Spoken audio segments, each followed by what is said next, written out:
want to print out what the pay lines are so that the user can determine which ones that they would like to select. So we're going to create a function that will do just that for us. It'll only return us a string of the available print lines to the user.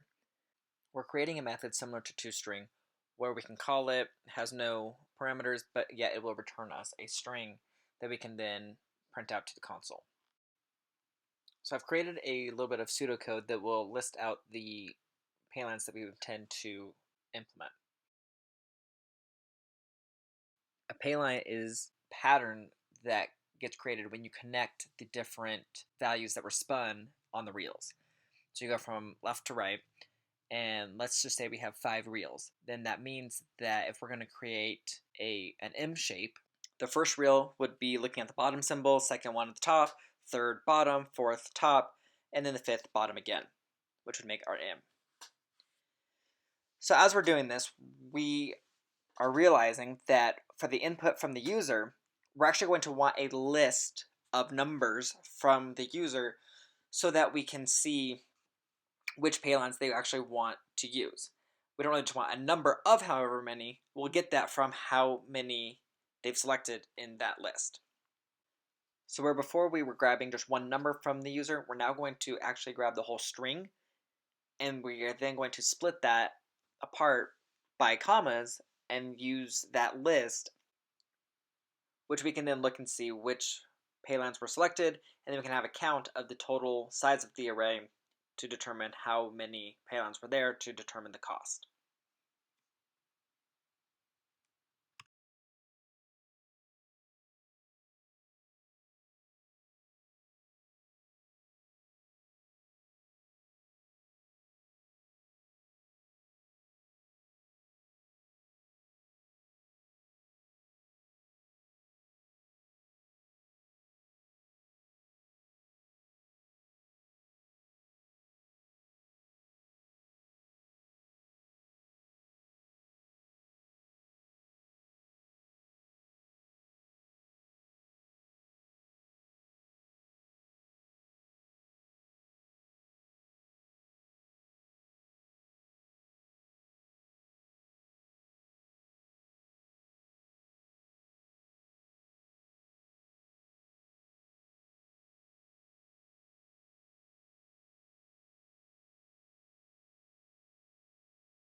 Next to implement is to determine if they have won based off their selection and what was actually spun in their turn.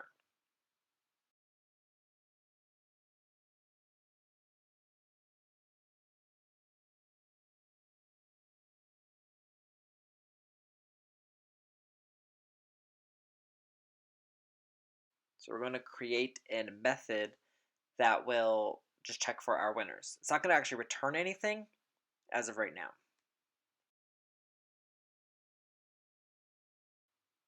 There's a couple ways we could do this. We could make the returned array a global variable, or we can just pass it into this method. This time we're just going to pass it into the method.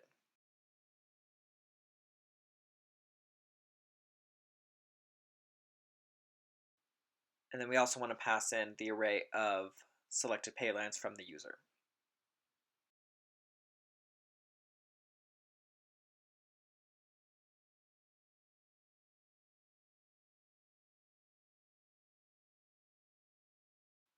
So we'll add a little pseudocode to remind us of which payline we're working on. And then we're actually going to create a separate method for each one of the paylines.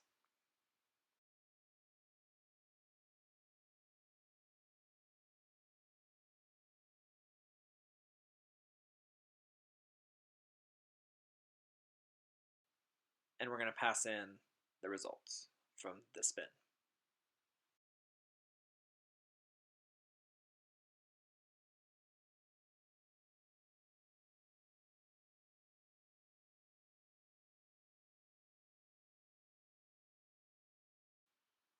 So now we want to cycle through each of the reels and determine if the values all equal up on the top line.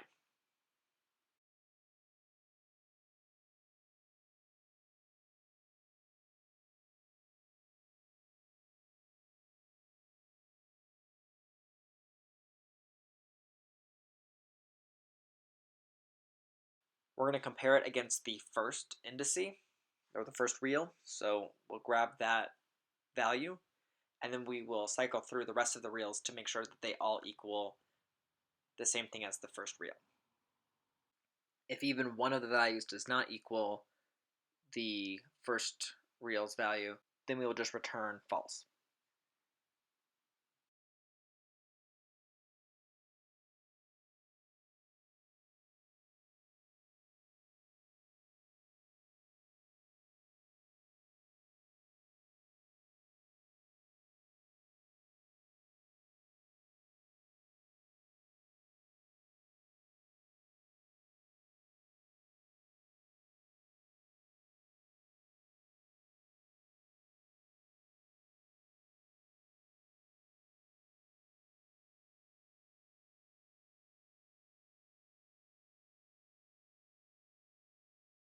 Otherwise, if it is able to cycle through the whole list without getting false, we will just return true.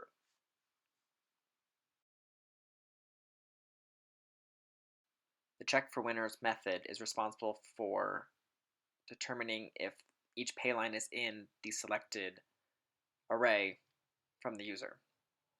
If so, then it will make a call to that method to determine if that payline was a winner or not.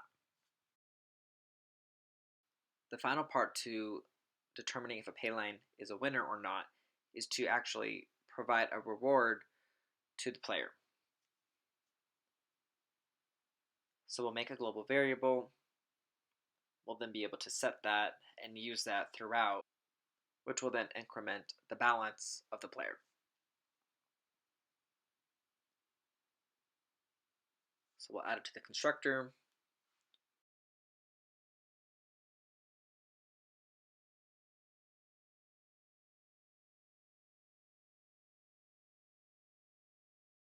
Now we can increment the balance when the player has selected one and that they have won the first payline.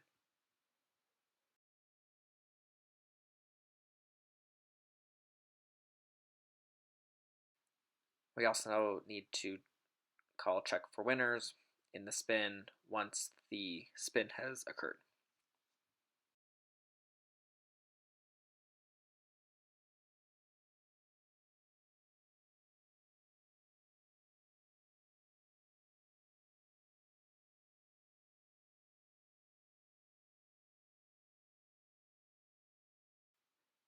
So since it's coming in as a string, we will then change it from a string array inside of our check winners.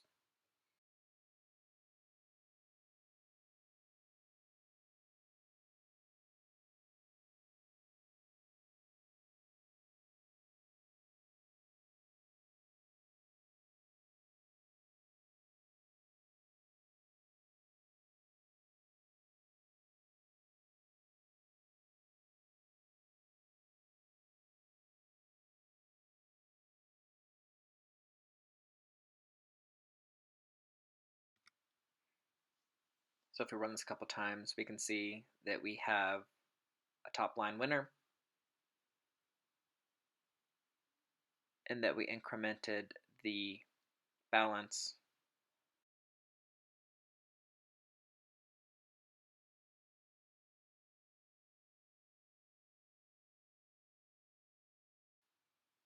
we now have one working pay line. So now we can just copy and paste and just change a few things. So for 1, 2, and 3, we know that all we're going to be looking at differently is just the row that we're comparing them all to.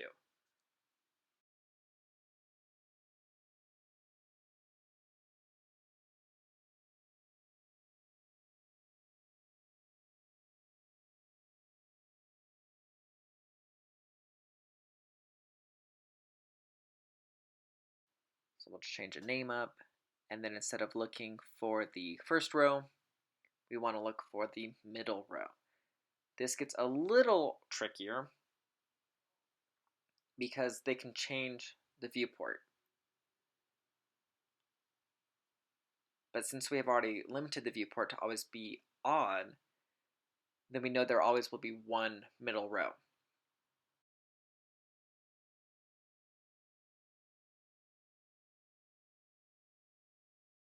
So if we can just find out what the given middle row is, we can determine what that index will be.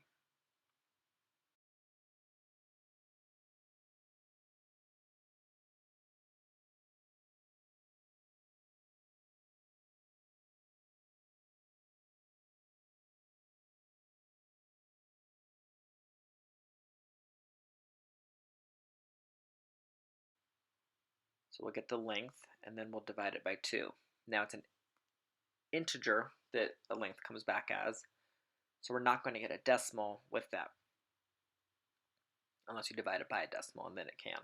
But we're going to divide it by a integer.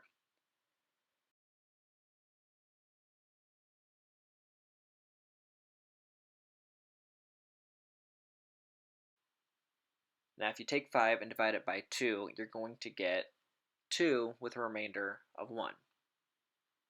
In order to get the middle, which would be 3, you'd want to add 1 to that. However, because we are working with programming and we start with indice of 0, as we are proving this, we actually can remove that plus 1 because we're actually starting at 0. So we don't need to actually add the plus 1.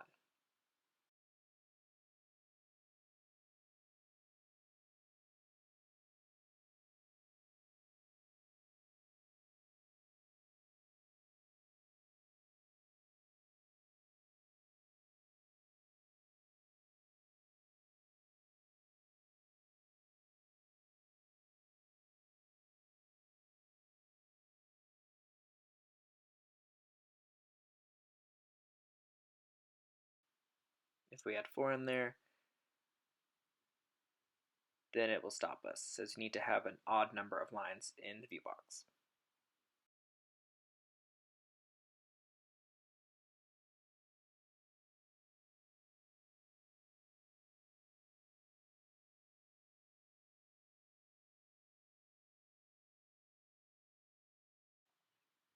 We see that the middle index is 3. But like I said, we don't need the plus 1 in there because we actually want index of 2, which will be the middle row.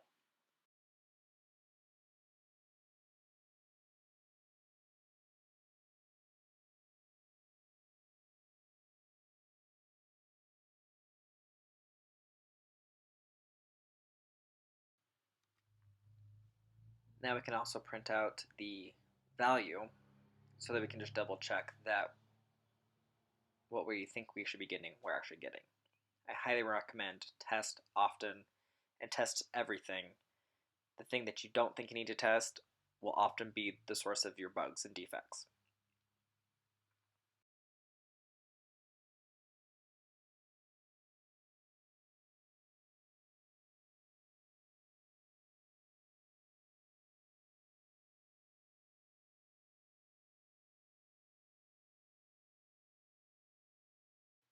So we can see that the middle value of the first row is 2.